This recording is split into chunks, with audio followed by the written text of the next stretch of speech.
मामला अगर कानूनी है, जो क्रम है वो ये है कि पहले बिहार सरकार ने एक विज्ञप्ति निकाली। विज्ञप्ति में बीएड और डीएलएड दोनों के लिए था, 1 to 5 के लिए भी सबके लिए ओपन था, 6 to 8 में सीटें नहीं थी। तो विज्ञप्ति पहले आया तो लोगों ने फॉर्म भरा, बीएड के बच्चों ने भी फॉर्म भरा। उसके बाद सुप्रीम कोर्ट का गाइडलाइन निर्णय आता है जिसमें कहा जाता है कि 1 to 5 में बीएड सफिशिएंट नहीं है, इनफ नहीं है डिग्री, उसके लिए डीएलएड होना चाहिए। तो सरकार ने सिर्फ यही किया है कि वो सुप्रीम कोर्ट में जाकर के ये बात कह रहा है कि भाई हमने बिहार में पहले बहाली निकाली, बाद में आपका निर्णय आया, तो हमारे ऊपर ये लागू होगा कि नहीं होगा, ये स्पष्टीकरण हमको दीजिए। जो बीएड के स्टूडेंट हैं उनका भी पक्ष है कि नहीं, हम तो पहले भर दिए थे फॉर्म, बाद में कोर्ट का निर्णय आया, तो जब से निर्णय आया तब से लागू होना चाहिए। चूँकि कोई भी परीक्षा का प्रोसेस जो होता है वो विज्ञप्ति से स्टार्ट हो जाता है, तो सरकार ने एक रास्ता चुना कि हम जाकर के सुप्रीम कोर्ट से ही पूछ लेते हैं कि हमको क्या करना चाहिए। तो मेरे ख्याल से इस मामले में सरकार गई है वहाँ पे, यानी कि अभ्यर्थियों के हित में बात करने गई है, कह सकते हैं। अभ्यर्थी जो है वो तो कोई एक कैटेगरी नहीं है।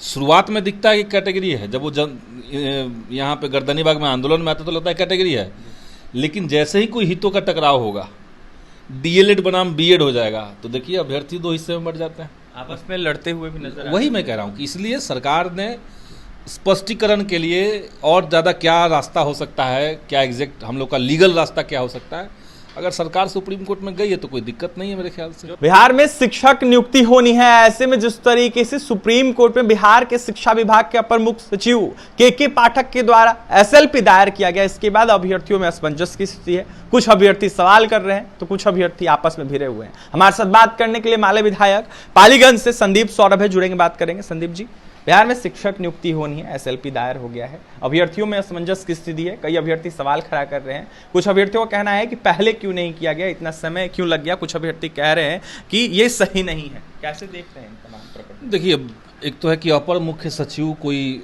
नहीं गए हैं सुप्रीम कोर्ट, सुप्रीम कोर्ट में सरकार पहुंची है। चूँकि अपर मुख्य सचिव उसके रिप्रेजेंटेटिव है सरकार के, तो उनके माध्यम से सुप्रीम कोर्ट में ये किया गया है, एसएलपी दायर किया गया है। दूसरी बात है कि मामला क्या है। मामला अगर कानूनी है, जो क्रम है वो ये है कि पहले बिहार सरकार ने एक विज्ञप्ति निकाली।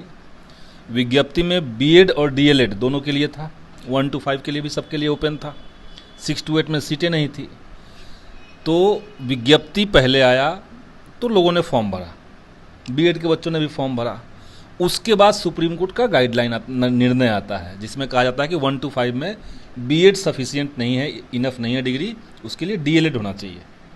लेकिन चूंकि आपने फॉर्म भरते समय ये तो नियम नहीं बनाया था, तो अब जब नया निर्णय आ गया, परीक्षा हो गई, परीक्षा का परिणाम आना बाकी है, तो कोई सरकार इसमें स्पष्टीकरण चाहता है तो वो कर सकता है, चाह सकता है। तो सरकार ने सिर्फ यही किया है कि वो सुप्रीम कोर्ट में जाकर के ये बात कह रहा है कि भाई हमने बिहार में पहले बहाली निकाली, बाद में आपका निर्णय आया, तो हमारे ऊपर ये लागू होगा कि नहीं होगा, ये स्पष्टीकरण हमको दीजिए। ऐसा ना हो जाए कि हम रिजल्ट दे दें और उसके बाद फिर कोई पेच फंस जाए। क्योंकि जो डीएलएड के स्टूडेंट्स हैं वो कह रहे हैं कि नहीं भाई, हमारे पक्ष में कोर्ट का वर्डिक्ट है, सिर्फ डीएलएड का होना चाहिए। जो बीएड के स्टूडेंट हैं उनका भी पक्ष है कि नहीं, हम तो पहले भर दिए थे फॉर्म, बाद में कोर्ट का निर्णय आया, तो जब से निर्णय आया तब से लागू होना चाहिए।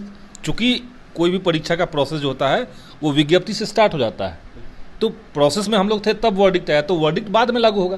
तो इसलिए सरकार क्या करे, तो सरकार ने एक रास्ता चुना कि हम जाकर के सुप्रीम कोर्ट से ही पूछ लेते हैं कि हमको क्या करना चाहिए। तो मेरे ख्याल से इस मामले में सरकार गई है वहाँ पे, यानी कि अभ्यर्थियों के हित में बात करने गई है, कह सकते हैं। अभ्यर्थी जो है वो तो कोई एक कैटेगरी नहीं है। शुरुआत में दिखता है कि कैटेगरी है, जब वो यहाँ पे गर्दनी बाग में आंदोलन में आता तो लगता है कैटेगरी है, लेकिन जैसे ही कोई हितों का टकराव होगा, डीएलएड बनाम बीएड हो जाएगा, तो देखिए अभ्यर्थी दो हिस्से में बढ़ जाते हैं, आपस में लड़ते हुए भी नजर। वही मैं कह रहा हूँ कि इसलिए सरकार ने स्पष्टीकरण के लिए और ज़्यादा क्या रास्ता हो सकता है, क्या एग्जैक्ट हम लोग का लीगल रास्ता क्या हो सकता है, अगर सरकार सुप्रीम कोर्ट में गई है तो कोई दिक्कत नहीं है मेरे ख्याल से। जो अभ्यर्थी लड़ रहे हैं, हमारा कंसर्न, अब जो अभ्यर्थी लड़ रहे हैं वो लड़ाई छोड़ दे, पढ़ाई पर ध्यान दे। और हमारा मेन कंसर्न क्या है, हमारा मेन कंसर्न है कि बिहार में करोड़ों बच्चे ऐसे हैं जो बगैर शिक्षक के सरकारी स्कूल में पढ़ रहे हैं। इसलिए एज सून एज पॉसिबल, जितनी जल्दी हो सके, अभी जो बहाली होने वाली है 1,70,000 शिक्षकों की, वो जल्द से जल्द उसका रिजल्ट आए और टीचर जो हो स्कूल तक पहुंच जाए। जिन बच्चों का बगैर शिक्षकों का कोई क्लास वो पार कर जा रहे हैं, वो समय तो दोबारा नहीं आएगा। कोई एक बच्चा जो है वो बिना शिक्षक के ही 8वीं पास कर जा रहा है, तो वो जीवन में कभी भी अपने जीवन में 8वीं में दोबारा नहीं पढ़ेगा। अब वो 9वीं में चला गया, बिना शिक्षक का तो 8वीं पढ़ लिया। तो शिक्षा में जो नुकसान होता है वो परमानेंट नुकसान होता है, कभी भी उसका भरपाई संभव नहीं होता है। तो ये कम से कम नुकसान हो बच्चों का, ये तो हम शुरुआत से कर रहे हैं कि कोरोना लॉकडाउन जब खत्म हुआ, 2-2 साल 3-3 साल तक स्कूलों में पढ़ाई नहीं हुई, उसी समय से हमने विधानसभा में कहा था कि कोरोना खत्म होगा और आप टीचर दे दीजिए। तो लेकिन अभी तक नहीं हो पाया था। अब वो प्रक्रिया चल रही है, तो सरकार भी इसमें मेरे ख्याल से फूंक फूंक के कदम रख रही है कि कोई दिक्कत ना हो जाए, बहाली का रिजल्ट हम निकाल दें, फिर कोई कोर्ट का अड़चन ना जाए, तो हम रिजल्ट से पहले ही कोर्ट से पूछ ले रहे हैं। यानी कि अभ्यर्थियों के हित में सरकार काम कर रही है। अभ्यर्थियों के हित में, बहाली के हित में, एजुकेशन के हित में कहिए इसको। और क्योंकि अगर किसी तरीके से फ्यूचर में बीएड के ही स्टूडेंट्स चलेंगे कोर्ट में कि हमारा तो निर्णय बाद में आया, हमारा पहले से हम फॉर्म भर दिए थे, या डीएलएड वाले चले जाए, तो पहले ही कोर्ट से आप पूछ लीजिए ताकि रिजल्ट में बाधा ना आए। रिजल्ट में बाधा ना आए, इसको लेकर जो सरकार है वो सुप्रीम कोर्ट गई है। ऐसे में के पाठक को भेजा गया है नीतीश सरकार के द्वारा। बिहार में 1,70,000 से ऊपर शिक्षक बहाली होनी है, जिस तरीके से एसएलपी दायर हुआ है, इसको लेकर विश्लेषण कर रहे थे माले विधायक संदीप सौरभ। वहीं क्या कुछ कह रहे थे संदीप सौरभ, आपने सुना है। देखने वाली बात यह होगी कि बीएड वाले अभ्यर्थियों के हित में फैसला आता है कि नहीं, क्योंकि देखा जाए तो जिस तरीके से फैसला आया था उससे पहले बहाली निकाली गई थी। ऐसे में क्या कुछ होगा, देखने वाली बात होगी। तमाम अभ्यर्थियों की निगाहें हैं और भी तमाम खबरों के लिए NBC 24 के साथ बने रहे। पटना से सहयोगी पंकज के साथ अभिषेक की रिपोर्ट।